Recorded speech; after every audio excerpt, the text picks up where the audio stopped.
नमस्कार, मैं आचार्य रेणु कुमारी, मनोहर लाल अग्रवाल सरस्वती विद्या मंदिर इंटर महाविद्यालय लोहरदगा।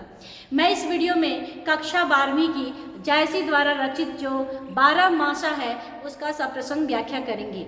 जायसी ने पद्मावत 1540 ईस्वी में उपन्यास की रचना की और उसी में नागमती के वियोग का भी वर्णन है और उसी से ये 12 मासा लिया गया है।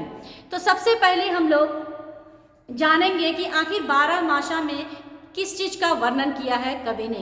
तो 12 मासा में सिंहल देश की जो राजकुमारी है पद्मावती और रत्नसेन जो राजा है चित्तौड़ का, वो राजा, उसका जो एक हीरामन तोता है, वो तोता जो है वो सिंहल देश की राजकुमारी की सुंदरता के बारे में बखान करता है और उसको ढूंढने के लिए चित्तौड़ के राजा रत्नसेन निकल पड़ते हैं।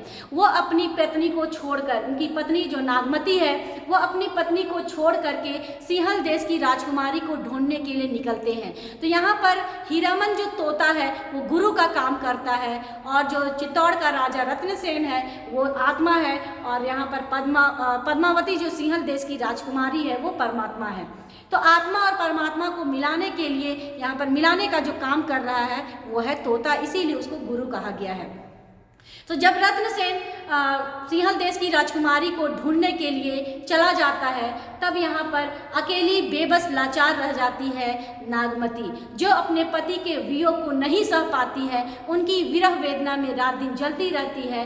तो इसमें 12 महीने का वर्णन है कि किस किस महीने मतलब कि जो 12 महीना है उस 12 महीने में इसकी विरह की व्यथा कैसी हो जाती है उसी का वर्णन यहाँ पर कवि ने किया है। सबसे पहले हम जायसी के जो साहित्यिक परिचय है उसके बारे में जानेंगे।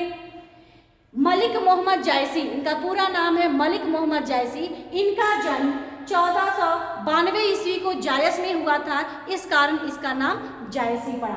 इनकी मृत्यु होती है 1542 ईस्वी में। इनका जन्म स्थान जायस है, इसलिए इसका नाम ही जायसी पड़ा। इनके पिता रहते हैं शेख ममरेज। इनकी काव्यगत विशेषताओं की बात करें तो इनकी काव्यगत विशेषताओं में ये भक्ति काल के प्रेम मार्गी शाखा के कवि हैं। भक्ति काल में प्रेम मार्गी और ज्ञान मार्गी दो आते हैं। तो प्रेम मार्गी यानी कि ईश्वर तक पहुंचने के लिए प्रेम का रास्ता, और ज्ञान मार्गी ईश्वर तक पहुंचने का रास्ता ज्ञान का मार्ग। तो ये जो जायसी हैं ये भक्ति काल के प्रेम मार्गी शाखा के कवि हैं और उसको प्रवर्तक भी माना जाता है। तो विरह वर्णन में अद्वितीय है ये। नागमती का यहाँ पर 12 मासा में बहुत ही रोचक ढंग से, बहुत ही मनोहर सुंदर ढंग से उन्होंने वर्णन किया गया है। आध्यात्मिक भावना है, लौकिक प्रेम के द्वारा अलौकिक प्रेम का इन्होंने बहुत ही बखूबी चित्रण किया है, बहुत ही सुंदर तरीके से चित्रण किया गया है। अब इनकी भाषा की बात करें, इनकी भाषा ठेठ अवधी है। अरबी फारसी का भी शब्द कहीं कहीं इन्होंने प्रयोग किया है। शैली जो है वो दोहा चौपाई शैली में इन्होंने 12 मासा का वर्णन किया है। रचनाएं हैं पद्मावत जो इनका सुप्रसिद्ध उपन्यास है, 1540 ईस्वी में किया था। अखरावट है, आखिरी कलाम है। इनका सुप्रसिद्ध रचना पद्मावत 1540 ईस्वी में जो उपन्यास है उन्हीं से एक पिक्चर भी बना है पद्मावत, है ना। तो पद्मावती से ही लिया पिक्चर बना है। तो शुरू करते हैं हम लोग इसकी रचनाओं को। अघन मास का यहाँ पर वर्णन है, 12 महीनों का वर्णन है, लेकिन कक्षा 12वीं में सिर्फ 4 महीनों का सिलेबस दिया हुआ है, अघन का, पूस का, माघ का और फागुन का। तो यही 4 महीनों का वर्णन हम लोग को पढ़ना है।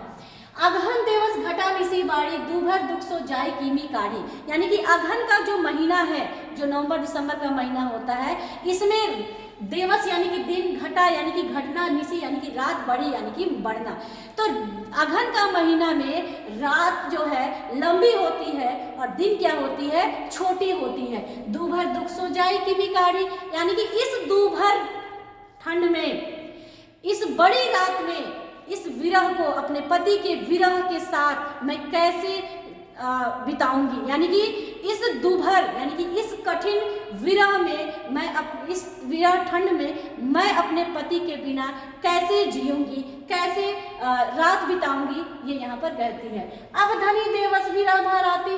अब धनी यहाँ पर नायिका के लिए इस विरह में वो रात दिन कैसे अपने पति के वियोग को सहेगी, कैसे सहेगी इस वियोग में अपने पति के बिना, इस ठंड में अपने पति के बिना रात दिन। इनके लिए रात और दिन बराबर है, रात को भी वही विरह वेदना है और दिन को भी वही विरह वेदना है। जरई विरह जो दीपक बाती, जिस तरह से दीपक में बाती रात दिन जलते रहता है, उसी तरह से नायिका भी यहाँ पर नागमती रात दिन विरह में जल रही है। कापा हिया जनावा सी, कापा हिया हृदय, जनावा प्रतीत होता सी यानी कि शीत। अब इस शीत ऋतु में, इस शीत में उनका जो हृदय है वो कांप रहा है, कांपता हुआ प्रतीत हो रहा है। तौपे जाए होरी संपी, और ये कपकपी, ये ठंड तभी खत्म होगी जब उसका पति उसके साथ आकर रहेगा। घर घर चीर रचा सब काहू, घर घर उन्नति प्रकाश अलंकार है, तो घर घर चीर यानी कि कपड़ा, तो रंग बिरंगे कपड़ा, रचा यानी कि पहनेंगे, सब काहू यानी कि सब कोई, यानी कि पूरे गांव में सभी लोग रंग बिरंगे वस्त्र धारण किए हुए हैं, सभी श्रृंगार में हैं।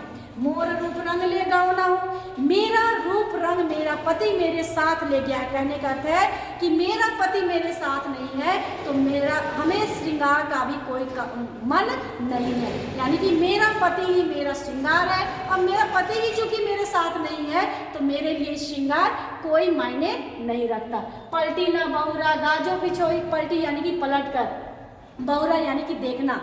तो जब वो प्रदेश चले गए, जब वो बाहर चले गए, तो वो पलट कर भी एक बार मुझे नहीं देखा कि मेरे विरह को वो नहीं समझ रहे हैं, पलट कर एक बार भी उसने मुझे नहीं देखा। अब वो फिरे फिरे रंग सोई, अब अगर अब भी वो वापस आ जाते हैं तो मेरा रंग रूप जो है वो वापस आ जाएगा, यानी कि मेरा पति ही मेरा श्रृंगार है। अगर अभी भी मेरा पति वापस आ जाता है, फिरे फिरे यानी कि वापस आ जाना, अगर अभी भी मेरे पति मेरे साथ वापस, मेरे पास वापस आ जाते हैं तो अभी भी मेरा श्रृंगार भी वापस आ जाएगा। सियरी अग्नि विरहनी ही जारा, इस सिरहनी अग्नि विरहनी ही जारा यानी कि इस ठंड में मेरा हृदय जो है वो ठंड से, विरह से क्या हो रहा है, आग जल रही, यानी कि मेरे हृदय में ठंड के कारण, विरह के कारण आग जल रही, यानी कि मेरा हृदय में क्या हो रहा है, अग्नि विरहनी, अग्नि रूपी जो विरहनी है, विरह है,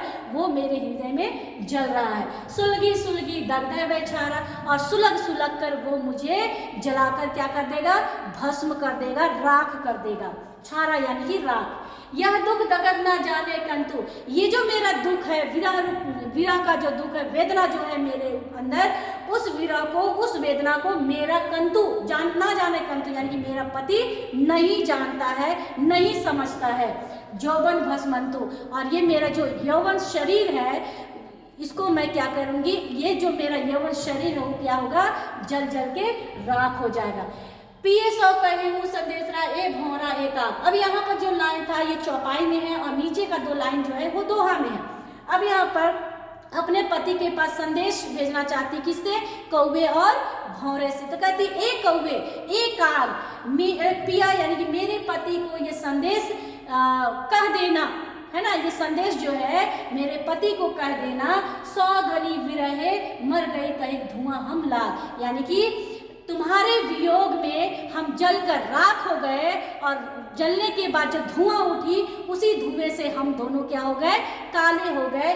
ऐसा संदेश जाकर मेरे पति को दे देना, ये नायिका कहती है, नागमती कहती है। अब हम इसका विशेष देखेंगे। इस काव्यांश में नायिका रूपी जो नायिका जो नागमती है उसकी विरह का वर्णन किया गया है। इस काव्यांश में अवधी भाषा का प्रयोग किया गया है। इस काव्य की भाषा शैली जो है उदाहरण है और चित्रात्मक है। इस कविता में कवि ने इस काव्यांश में वियोग रस है। इस कविता में कवि की भाषा काव्यात्मक, लयात्मक और भयानुकूल है और इस कविता में सजीवता है। नेक्स्ट वीडियो में हम लोग पढ़ेंगे इससे आगे जो पूस का महीना है उसमें नायिका की विरह वेदना के बारे में जानेंगे। धन्यवाद।